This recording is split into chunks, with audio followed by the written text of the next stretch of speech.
excited. It's awesome to hear you're excited. So this event has been a long time in the making, and largely due to two of your fellow students. Deirdre Penny and Brianna Penny have worked very hard for the last year to make this day happen, so please give them a warm welcome. They have put this entire day together over the course of about 16 months and worked very hard on getting you some incredible speakers, one of which you will hear from in just a few moments. And I will not take much more of your time because you guys get the pleasure of hearing me speak all the time. So I will let Deirdre and Brianna take over now.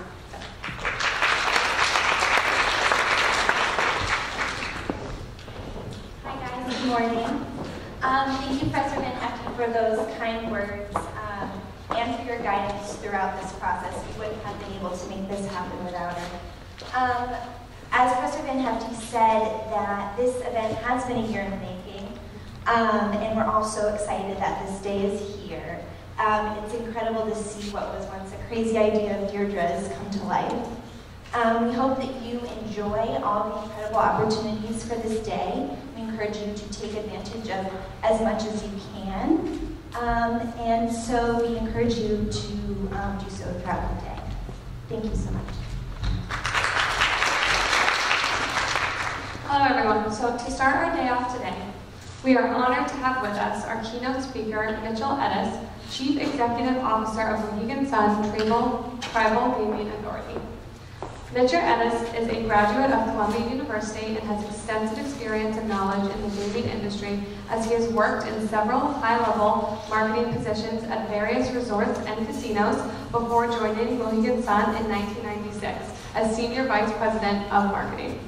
After beginning his career at Mohegan Sun, Connecticut, he soon was promoted to Executive Vice President of Marketing and continued to climb the ladder as the President and CEO, overseeing the management and the operation of Mohegan Sun, the Northeast's premier entertainment destination. In 2006, Mr. Etess was appointed Chief Executive Officer of the Mohegan Sun Tribal Gaming Authority, which owns and operates the Mohegan Sun at Pocono Downs, and the WNBA's Connecticut Sun and Mohegan Gaming Advisors. Thank you so much for being with us on this important day, and without further ado, Mr. Mitchell Etess.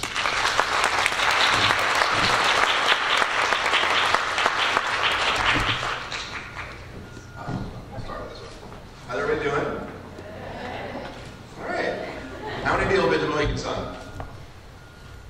Fake IDs or concerts?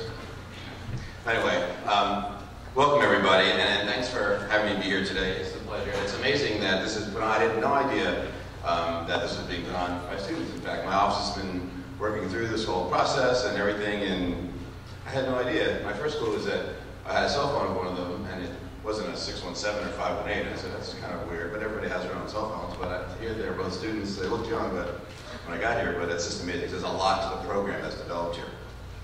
But I'm glad to be back. This is actually the second time I've been to Lasell, and I'm really glad to be here for this first hospitality day, because I can think it says a lot about your program and where you're heading. The school is on the rise, and you're lucky to be here. During my last visit, I was struck not only by the campus, which is really beautiful, but by the students, and also the engagement of the students, the quality of the students, and everybody that I encountered. And it was great, and I was really excited when I was asked back. And actually, after my talk here, we developed a great relationship with Lasell, and we're hoping to carry that relationship on when we had a casino in Massachusetts. But we didn't get a casino in Massachusetts, but we're going to do our best to keep that relationship going anyway. Sometimes when I'm asked to speak at colleges or places that have programs like this, I'm reluctant, because I really had a different path into the industry, especially when we're talking about a career. Like, I never attended a school hospitality program. I went to Columbia. It's a good school, but I have a liberal arts degree and not industry related. I also became known in my field of casino marketing as a really well-known casino marketing person, but I never ever actually took a marketing class my whole life. So I always feel bad about going to colleges and talking about how I got to be successful when it didn't really include going to college for what I do. But I developed everything that I really developed my career based on all of my experiences, and I learned as I went. And that's kind of my philosophy, is that you have to learn as you go.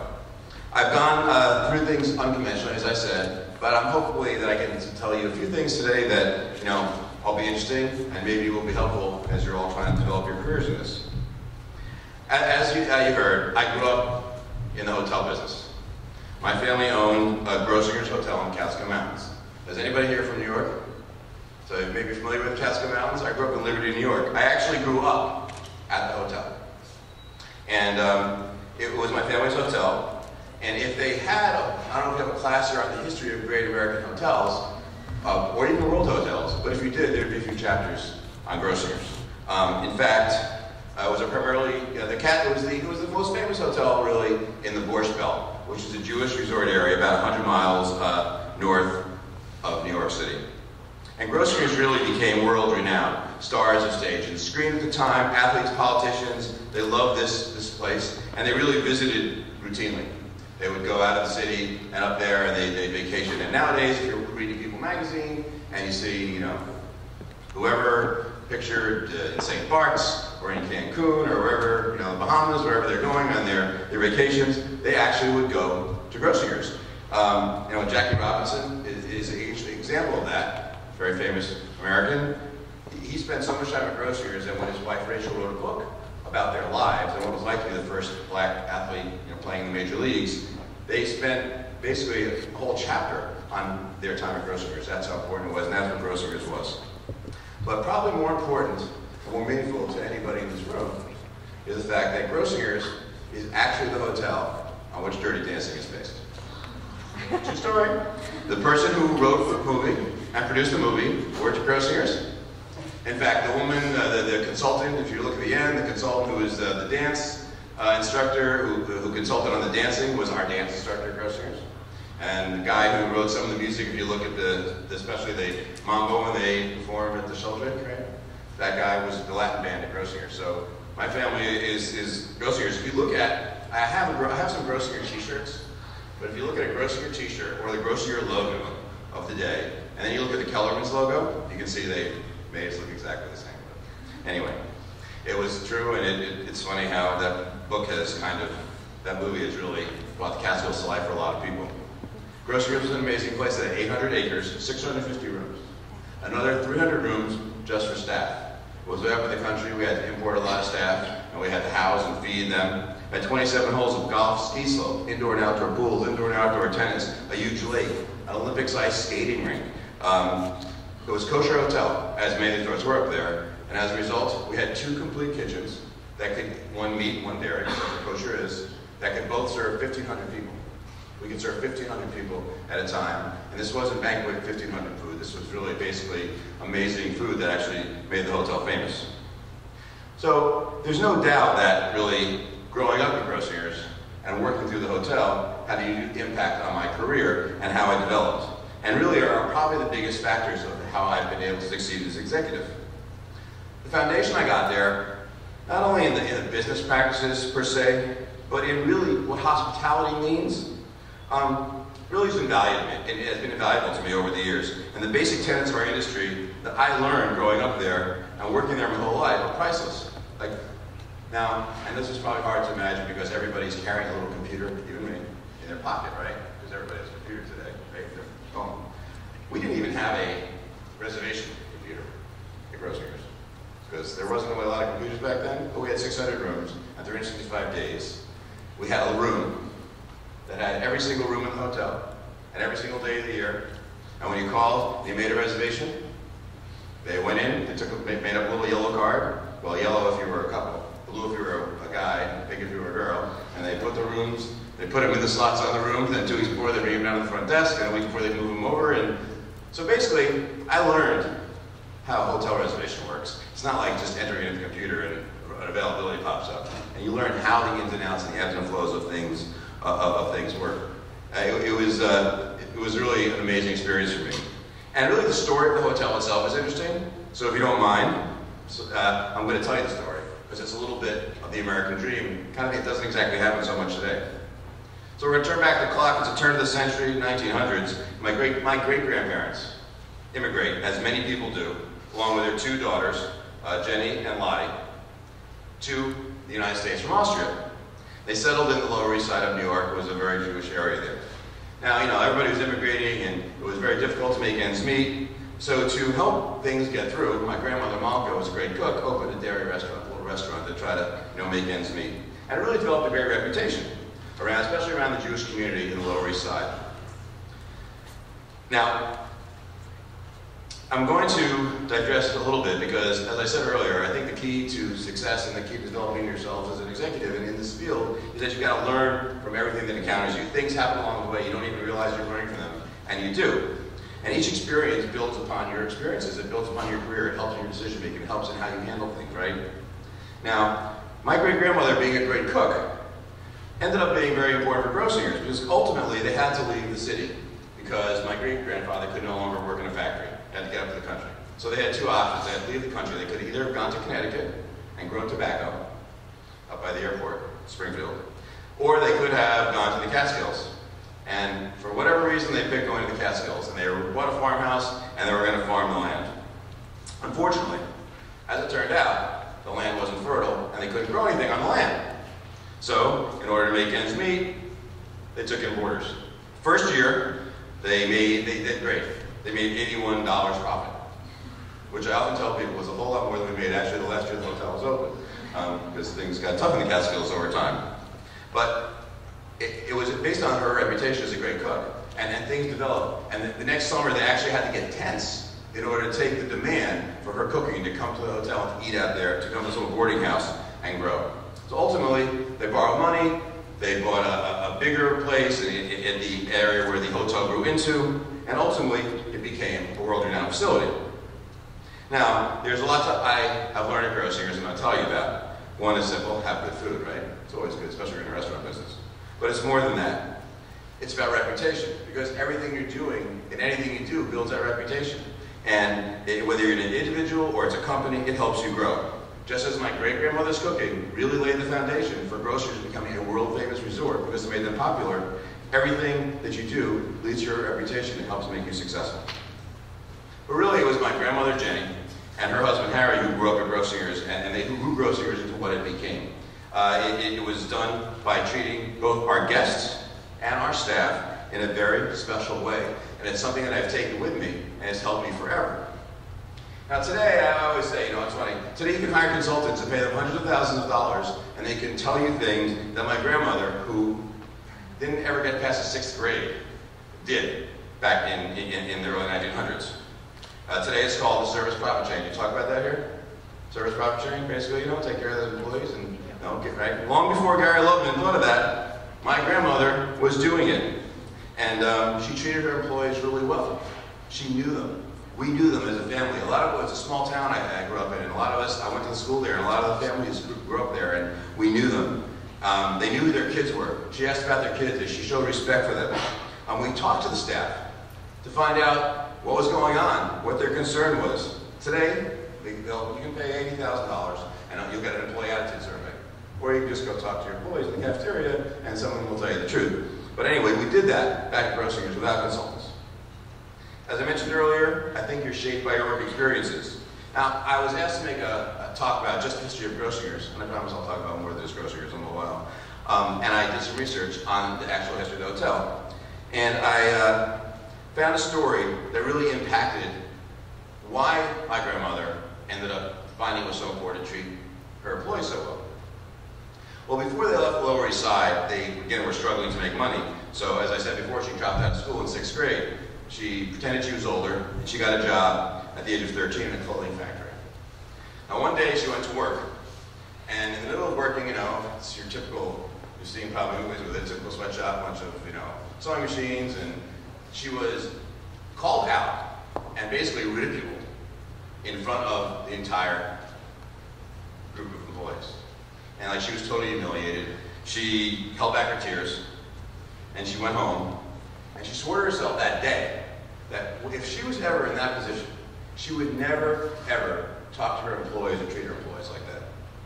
And that is really what helped shape the philosophy of Grocingers, how the employees became part of our family, how that happened to make Grocingers known for its spirit of hospitality. In fact, our tagline for the last, at least 10 years that I was there was Grocers are the first family of hospitality. So if it's Hospitality Day, it ties in. Now, making guests feel welcome was a trademark of my family. It's another thing that I'm sure a consultant could be hired to tell you today. Today, we make people feel welcome by using your name when you take their table. Come, Mrs. Jones, Mr. Jones, let's sit right this way. Or when they're doing something in your hotel, you can tell when you're in a 4 or 5 star hotel because you pick up the phone, they go, yes, Mr. Etess, can I help you? Well, they're trying to make you feel welcome. They're pretending that they actually know you because your name is on the computer screen. But it's nice, right? Sometimes they'll leave you welcome, though. Last fall, I was on vacation in Arizona at a nice resort, and as I got to my room, of course, I got a text from the front desk saying, welcome to the Boulders. It was the Boulders, and if you need anything at all, just text back this number during your stay, and we'll be glad to get to you. So, that was very interesting. But my family had that all beat back in the 1950s. On weekends and holidays, my grandmother would stand at the front of the dining room and welcome all the guests. Then she'd go from table to table talking to them, making them feel welcome. Today, that's called getting guest feedback. Believe me, when someone didn't like the soup, they told you. And knowing your customer, that's what we call it today, right? Well, back then, it was that too. But what it really was hospitality. She was walking around, making people feel welcome. Another trademark of the Catskill hotels and the Catskills itself was entertainment. You might hear a lot of people started their entertainment careers in the Catskills, and Mel Brooks actually worked at Grocers before he was famous. They hired all these comedians, and they would entertain the guests and things. He was actually fired by my grandfather because he had no talent. What he would do sometimes would be during the night when everybody's at dinner, he'd go and he'd change the room numbers on the doors. So when you got back to your room, the room number was different. So even though he was funny, we didn't think it was so funny. But a lot of the famous acts started there. Well, anyway, every Saturday night, we started the show every night. Every Saturday night, which were the biggest shows, we had a member of the family, including me, they pushed me out there when I was 16 years old, would get up on the stage and welcome the guests and tell them how important it was for us that they were there with us that day. And that was how you made the guests know that they're important to you. I learned that. I can tell you that making guests feel welcome is something that goes far beyond any guest rewards program. It's how you treat them. And it's very, very important. The other thing that I learned at Grocers, which I took with me and I would encourage all of you to take with you, and now it's changed a lot, is public relations. Grocers was formed on great public relations. Great boxers used to train at Grocers. One famous one, Rocky Marciano from Massachusetts, used to go up there, even though they weren't kosher, and they would train up in the Catskills. A lot of the fights were in New York City. They'd come up. So what happened would be all the writers, back then, writing was, the newspapers were a lot different. There was a lot of newspapers, there were a lot of sports writers. They'd come up to cover the fights. And every so often it would rain and the fighters couldn't work out. And then they would just start writing about the hotel. And all of a sudden, Grocers became this famous place that all the writers in New York were writing about. Eddie Fisher was a pretty famous singer. He never quite made it. He's Carrie Fisher's, Princess Leia's father. I don't know, maybe that means something. But he probably would have been as big as Frank Sinatra, but he ended up having drug problems even early then. His discovery was engineered at Grocers. It's like Justin Bieber being discovered today or whatever. Those kind of things happen, right? Or Carly Rae Jepsen. That, of course, attracted a tremendous amount of attention. We had a great PR guy named Dylan Blackstone, and he had this great idea that if we had our own post office at Grocers, it was just a hotel, that it would actually be Grocers New York, right? So then, as a result, every time a writer wrote an article, or anytime anything was covered, it said Grocers New York, because they always put a byline on a story. Where was the story written? So that's how Grocers became Grocers New York. And we had a little post office there, we paid the people, but it was the Grocers New York post office, and as a result, we always had our name in the paper. So those are little things that I learned how important it is to get your message out. Now it's really much done by social media. That's a big focus of all PR right now. How are you going to get social media? How are you going to get likes and looks? And how are you going to get people to notice you on social media even more than the newspapers? But some people still read the newspapers. Some people still look at television. So it's pretty important. All this was enforced for me when I went to work in Atlantic City for Donald Trump. How to do a press conference, how important Donald's image was to him. Yeah, it was amazing. And you can just imagine, you've seen him on TV, you see him, that's what he's really like, right? And how these press events happen is very important. We had to, for every piece of paper at Trump Plaza when I was there, and it was really the top casino in Atlantic City, when we had a press kit, every single paper had gold foil stamped stationery. You have any idea how expensive that is? But he didn't care. It was Trump. Every press conference, we used to call them Trump-sized shrimp because they these giant shrimp at every press conference, and we learned all that. And all that experience helped me when I got to Mohegan Sun. It helped me shape the big events that I was kind of responsible for producing, from our grand opening to our anniversaries with Jennifer J-Lo was there, or we opened the arena with Tim McGraw and Gloria Estefan, and Bill Clinton playing the saxophone on the stage of the Wolf Den, and that picture being sent around the world, making us known when our hotel tower opened. And really, those kind of things stuck with me my whole career, and I kept using them. Of course, there are other basics. The guest is always right. I don't know, that's really important. Always remember that they're your customers. Sometimes you forget that. We had all these signs around groceries in the back of the house, these little wooden signs, they were painted. They said, keep smiling and be courteous, and then under quotes, and it said dash Jenny Grosinger. So everywhere you went, behind the front desk, in the kitchens, anywhere behind the service desk where the bellhops were, there was this constant reminder to make sure you're smiling. Keep doing that, and carry that message. So Grosinger's had a big impact on me, and it gave me a great foundation. I worked at almost every job in the hotel, except for cooking or as a waiter. Actually in the middle of college, I told my parents, I'll give you this advice. This is a really tough thing to tell your parents. I said, I don't think I want to go back to school this semester. Not an easy message to deliver. I said, I think I want to be in the hotel business. When I went to school, I was going to be a sports announcer. And I kind of realized I didn't think I wanted to move to Iowa and work my way up back to be a famous New York sports announcer. And plus, I'd been in the hotel my whole life, and it was kind of in my blood, but I wanted to make sure I liked it up there. I'd only worked in the summers, so I said, I don't want to go back to school. I want to work here and see what it's like. They're like, yeah, okay. Well, first of all, you go to school, and you talk to the dean, you get yourself out, we're not doing it for you, and then we'll get a job for you. So their plan was to give me the hardest job in the hotel, which they did. But it was also one that I learned a lot at. I was the convention floor manager. Now, have you ever been on a committee and moved these tables? Well, back then the tables were a lot heavier. And so I had that job setting up for all the conventions, did a lot of convention business. And I realized that I did like the hotel business, but I wanted to get out of that job. So they succeeded. Only one semester off, and I went back and finished my degree. But that was good. It was a good plan. It worked. Ultimately, I became general manager of the hotel at the age of 25. So I worked everywhere. Sometimes I'd come back from Christmas vacation, they'd say, Mitchell, we're sorry, the guy who runs the transportation department is in the hospital. So can you run the transportation department? To the holiday. Yeah, that's what I had in mind for my vacation, but that's what happened. But I got placed into situations at a very young age, work with entertainment agents, work with unions, work with advertising agencies. And all those things that I was fortunate enough to experience, I used later on in life. Now, I continued to develop my career as I learned. I think the key, as I said, to developing is to learn from every opportunity that you get. I made mistakes. You have to make mistakes. Don't think you are never going to make a mistake in everything you do.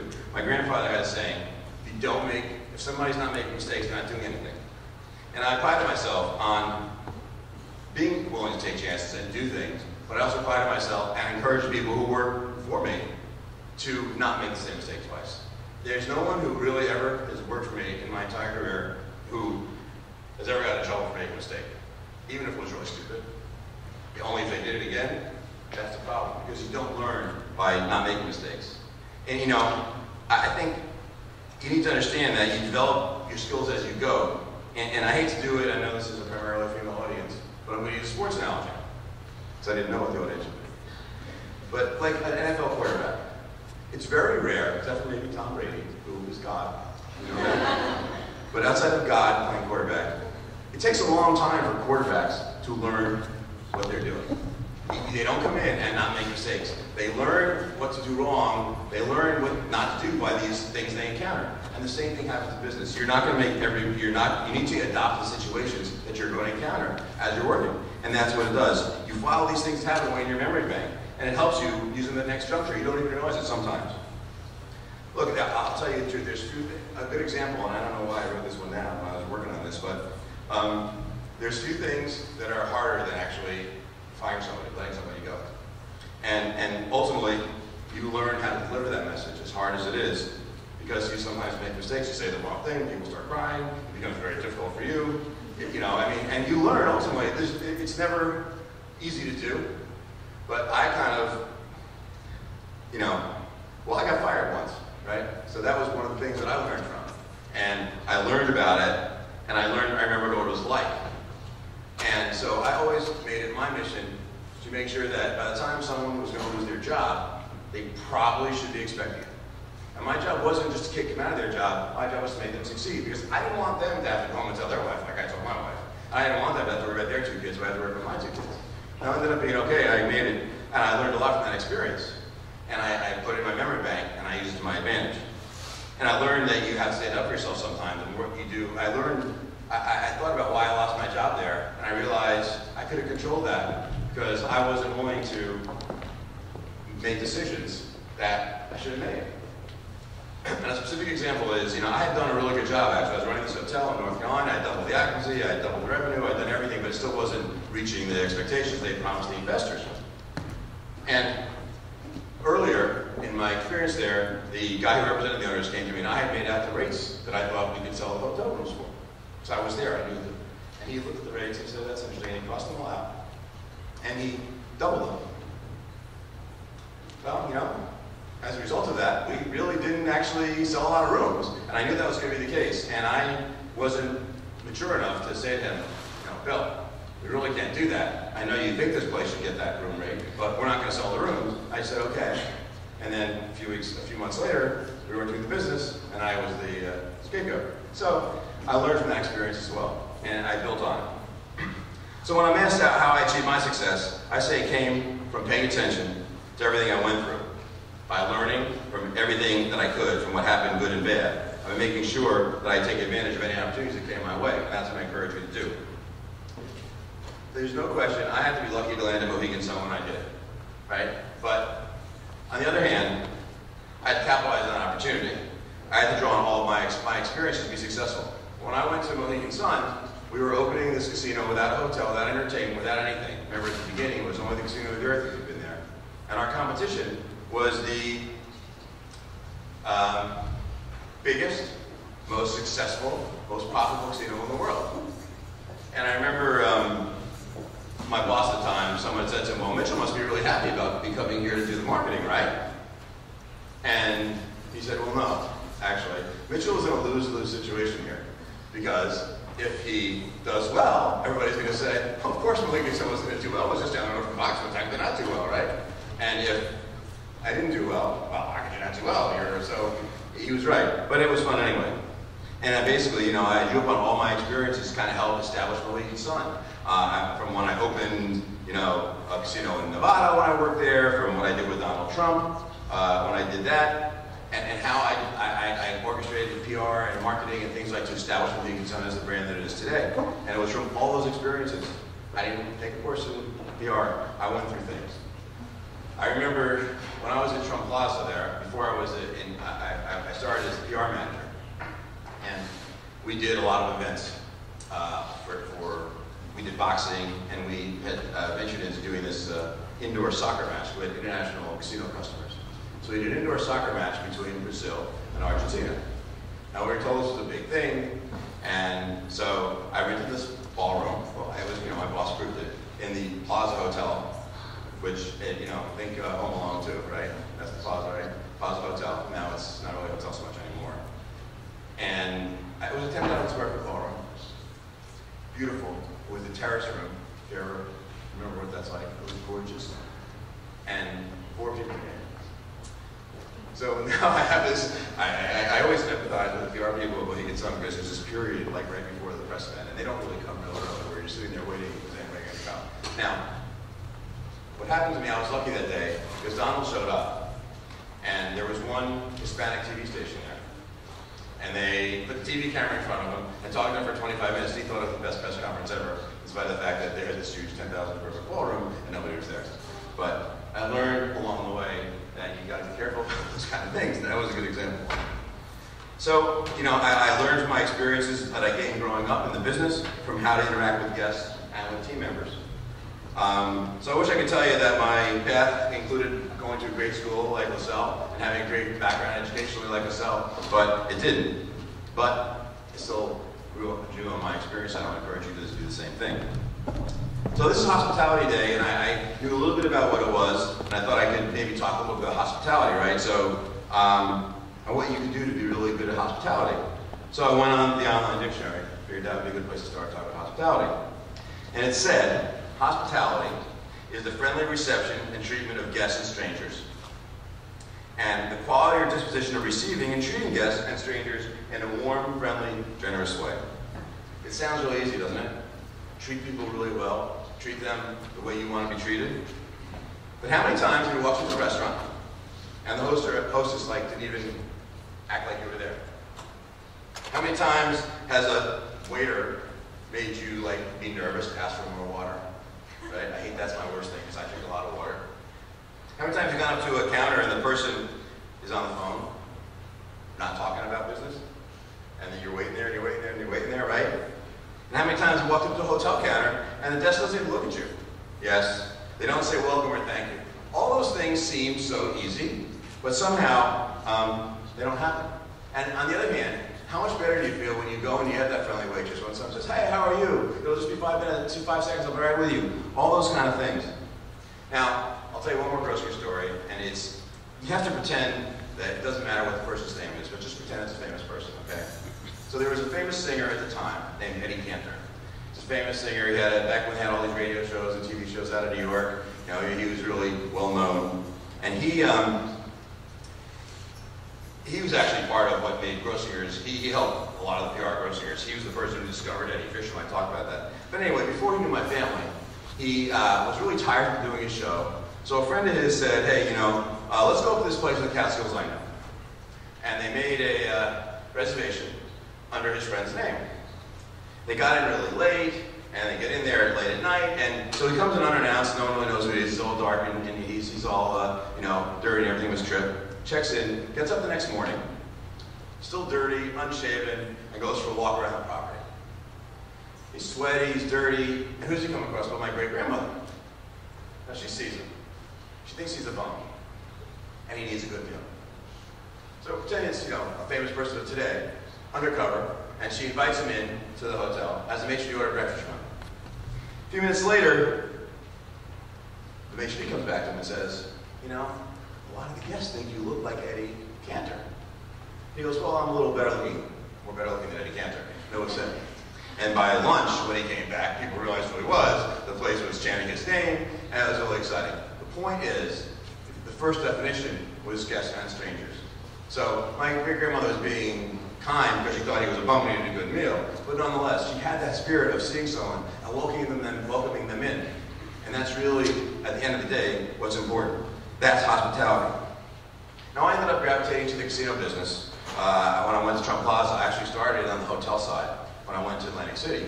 And I ended up switching over to being casino marketing and in that side, and then more the casino end of the business, the gaming end of the business. But I never believed that the casino business, which is important because it's an industry here in Massachusetts now, it's coming. I never believed that casinos were not really part of hospitality. Casinos need to create a great guest experience. And all the bricks and mortars of a casino are nice. Mohegan Sun is beautiful. I mean, it really is. There's amazing things there. But what people say when we ask them, why do you like Mohegan Sun? They say, because the staff is nice. That's what people say. The staff is so friendly, and they make me feel great. They go out of their way to make me feel welcome. Creating that welcome feeling is critical in its success, especially as there's more and more casinos, or more and more of any industry. You need to make people feel better. It's about the experience. We were able to create a culture of guest service from the very, very beginning. We believe that the feeling of welcome, it's actually called, we call it the spirit of a quay. That's welcome in the Mohegan language. It's what sets us apart from the competition. We've taken the spirit of a quay and we rolled it out into our casino in Pennsylvania. We rolled it out into casinos we run in Atlantic City, New Jersey, and it really makes a difference. It really sets us apart in spite of our beautiful facilities. We hire people with the right attitude. We hire people with an attitude for hospitality, and we train the techniques of guest service, and we train them in their skills. We measure guest service.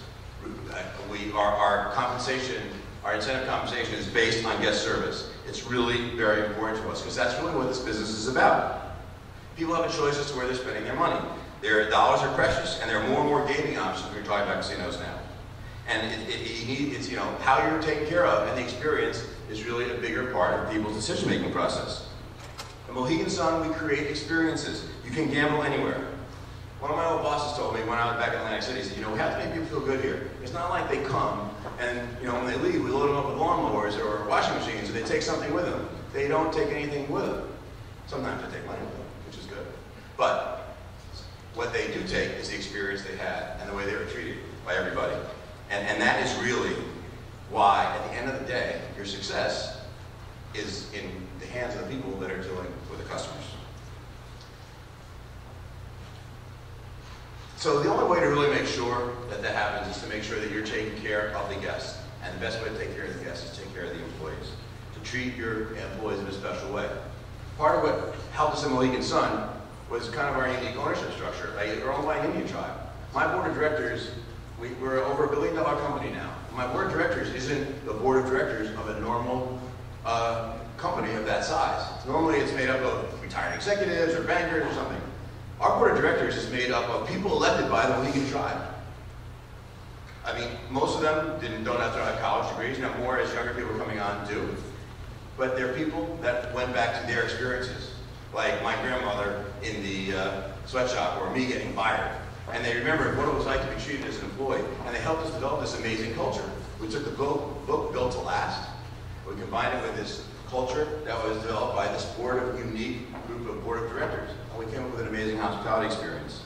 And it really has made Mohegan Sun be apart from everybody else. I think the future of the industry, and hospitality industry in general, is going to depend on how we're able to integrate technology, which is what everything is about today, right? Into the spirit of hospitality. How in the text and email-filled world that we're in are we going to be able to further the human element that makes people really feel special? Let's take automatic check-in kiosks, right? I mean, that's a new thing in hotels. A lot of these hotels have automatic check-in. That's really nice. I mean, I guess it moves the line along, right? But it's kind of hard for you to really feel welcome. And how do you make people feel welcome while you're taking advantage of technology? Because you need the economic efficiencies. You need to have high margin, I can tell you that. It's really important. Does it fit the spirit of hospitality? And then how are you going to make it fit that way? I think that people and companies that are best able to do that, the ones that are going to be able to integrate technology with old-fashioned hospitality, are going to be the ones succeeding and go to the head of the pack. And if you can do that in your careers, that's going to get you above the rest. Be a great communicator. Develop your human communication skills. Treat those you encounter the way you want to be treated. Smile. Look at people. Maybe once in a while, as you develop your communication skills, call instead of text. I know it's hard. It's funny. I text my wife all the time instead of calling her. I don't know why. It seems sooner. It's quicker. But I don't know. You know, we still call each other once in a while. But you get developed into this habit. I've had people email people to the office next door instead of going to talk to them. I always wanted to have, like, you know, no email day.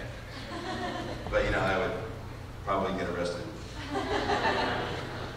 So I think in order to be really successful, you're going to have to think about the future. And as you're working into the future, you're going to have to, like, really think back to the old-fashioned past and how people are made to feel welcome, how we treated our guests at Grocers, and how you're going to treat them like that in the future. So, good luck and everything. Enjoy the rest of Hospitality Day. And thank you for listening. You all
the chief financial officer at Mohegan Sun in Connecticut now started as an accounting clerk for $8. have a whole host of stories like that, of people who really started very early on with us, and we've been able to develop them into executives and to develop their careers. So I think at the end of the day, what I feel best about is the people that I've been able to see grow. The assistant general manager of our Pocono property started as my secretary, and has been able to grow. And there's great stories like that. And our director of PR was a 17-year-old receptionist when we first opened. I mean, and there's a guy, he started in the Players Club, and he's now the hotel manager, and he did 5 jobs in between. So seeing the careers that people develop is what I'm really most proud of, I think.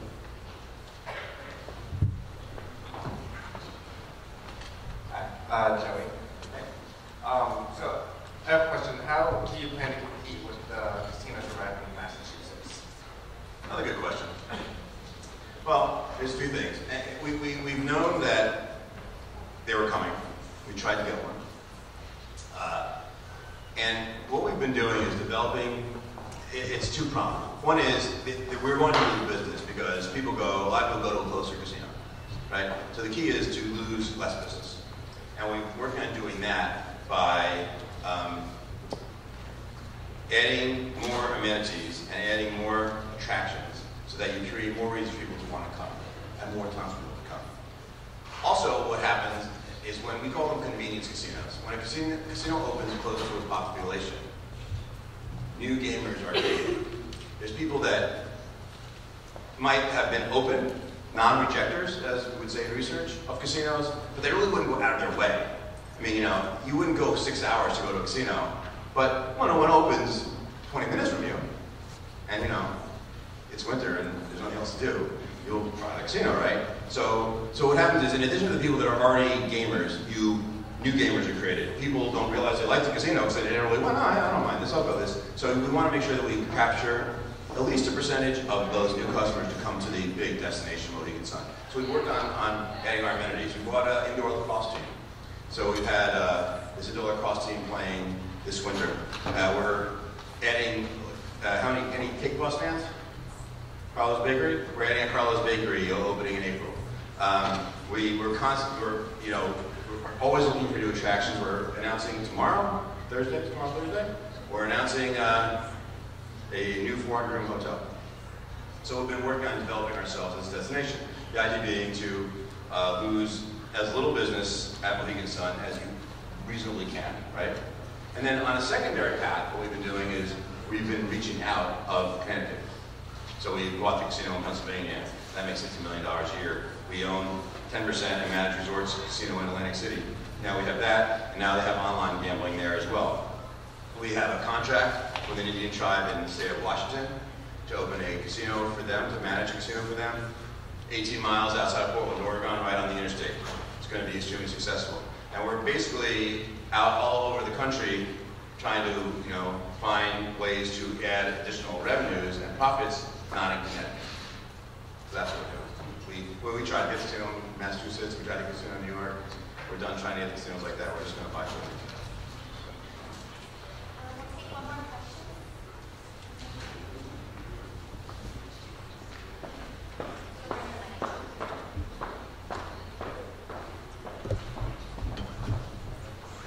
Hi, my name's Jenna. So I was wondering how you want to incorporate new technology with your ideal of having a friendly, personal environment.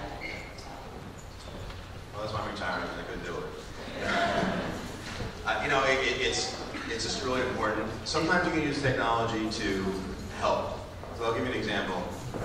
You're probably too undue ever been on the casino floor, but you have all these slot machines on the casino floor, and they break. They don't break, they jam. They're like pinball machines. Things happen, and they need to be. You need to have someone come fix it for you. So historically, you'd push a button, and there'd be a light on top of the slot machine. And then eventually an employee, if they're paying attention, would see the light and they get over there. Now there's technology that immediately pages the worker and they get text and they go to machine 562. So those are easy. I think what we're trying to do is to make sure that when we are using technology and things like, if there was kiosks and so forth, that we are making sure there's a social interaction as well. Like at our buffet, it hasn't really caught on, but you can pay for your buffet at a kiosk instead of waiting online and then come back 15 minutes later.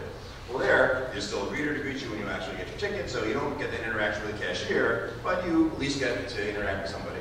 So we're really trying to focus on making sure there is a step like that in the process, and it's the best way to do it.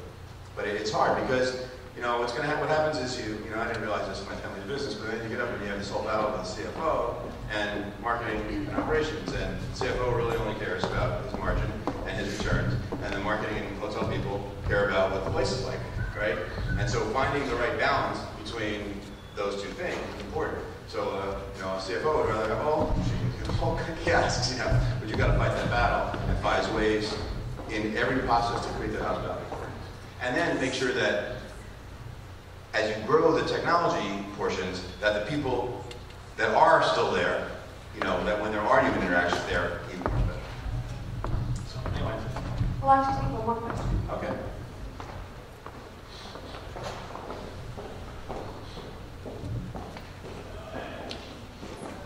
Hi, I'm Gabriella. You say you learn as you go through experiences. Do you have like a specific experience that you learned the most, or would it be like all different experiences? Well, it's like, it really is,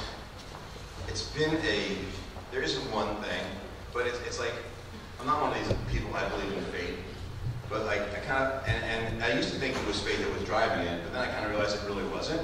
But it seemed like things that happened to me ended up helping. Like, when I went to Atlantic City, after I got fired from my job, at Grocers, I'd always handled the advertising. So after I got fired from my job in North Carolina, we lived in this really beautiful place, and my wife said, well, I'm not moving, so, if you want to move, that's fine, but I'm not leaving here right now.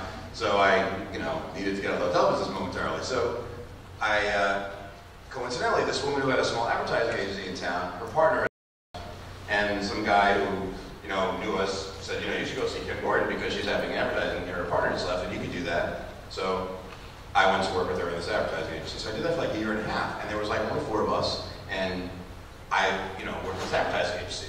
And I was a copywriter, and she was from like 4'2" and from West Virginia, and I was, this fast-talking small New Yorker. We'd go to one of these places in North Carolina. It was very interesting. But so fast forward, I'm now in Atlantic City, and I become the advertising manager. Because I had been in the agency, I was a great advertising manager. That sounds horrible, but I knew what the agency wanted, and I understood that, so I was able to really do well with that, right? And so I'm the advertising manager. I'm the advertising manager there at Trump Plaza at the time. Every single bit of marketing that we did at the property went through advertising, because any collateral to control the brand went through it. So I was exposed to all this marketing. Well, then I ended up going back to the hotel business at Trump Plaza, and that was fine. And I knew that because I grew up in the hotel, and I knew everything about the hotel. And I went back into marketing, even though I'd never been in marketing. When I was the advertising manager, I'd been through all these experiences in advertising.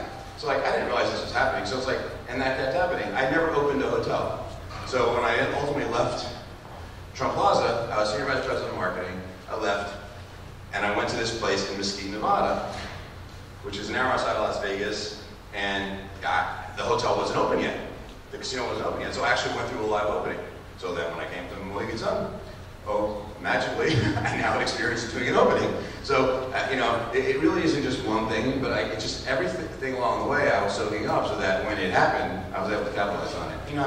And there's millions of other things. I knew boxers from Grocers. So when I was in Atlantic City, we did a lot of boxing matches back in the day, before there was UFC. Boxing was all there was, and I had a lot of relationships in that. We had a lot of entertainment Grocers. I knew a lot of agents. It all just kind of, there's one thing, it's just kind of, and it's not going to be the same for all of you, but things are going to happen along the way, and you just need to make sure you're seizing them. Okay, we'd like to thank Nick one more time for being with us. Thank you for coming back a second time. You were just as wonderful as the first, and we really appreciate all your dedication, your support, and commitment to this event, as well as we would like to recognize Mohegan Sun and express our sincere appreciation for one of the sponsors for the day. Without, Mitch and the company, this day wouldn't be as successful as it is. So with that being said, we'd like to present you with this plaque commemorating your speech.